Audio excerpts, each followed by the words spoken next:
আমাকে যখন কেউ অপছন্দ করা শুরু করে তখন আমি লুকিয়ে ফেলি নিজেকে, যতটা সম্ভব দূরে যেতে যেতে আবছা হই। আমার কখনো নিজেকে শুদ্ধ প্রমাণের চেষ্টাটা করতে ভালো লাগে না। একটা মানুষ যখন আমার ছোট কোনো কাজ দিয়ে, কোনো শব্দ দিয়ে পুরো আমাকে জাজ করতে চায়, সেসব জাজমেন্টাল মানুষের কাছে নিজেকে শুদ্ধ প্রমাণ করার জন্য এক্সপ্লেন করবার ব্যর্থ চেষ্টাকে আমি ব্যক্তিগতভাবে খুব একটা পছন্দ করি না। যখন ভুল জাজমেন্টে কেউ দূরে সরে আসতে চায়, আমি তাকে সরে যাওয়ার রাস্তা করে দিই। তার চলে যাওয়ার দৃশ্য দেখতে দেখতে আমি হাসি।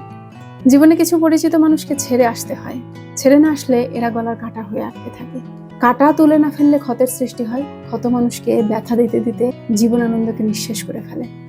সবসময় তাই উচ্চস্বরে প্রতিবাদ করতে নেই।